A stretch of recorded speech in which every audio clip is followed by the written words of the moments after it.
welcome back sa channel po natin. So ito yung i-trouble natin, ito yung nakita nyo po sa screen, G4 Plus or G4 Prime, Samsung G4 Prime LTE. So ayan mga guys, so paano ito nagawa? Ang problema nito mga guys, password, no?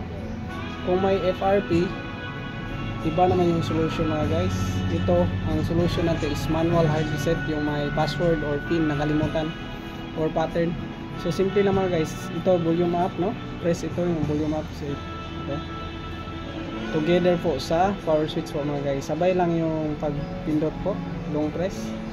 Then makapunta po dito na tayo mga guys. So yan, nakapunta na ako dyan mga guys, no, sa recovery mode. So punta tayo doon, volume down, no? Choose volume down or volume up, then select power switch.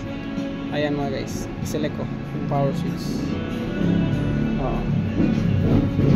Ayan, then volume down, yes, kasi password mga guys, i-reset natin. Ayan, after ma-reboot yan mga guys, so yan, i-reboot natin mga guys. Okay, long press ang switch din, isang bounce pa, hindi may tigas. Ayan mga guys, nagre-reboot na siya mga guys. So ganun lang kabilis mga guys. After nito ma-reboot mga guys, wala na yung password. So ayan mga guys, try natin.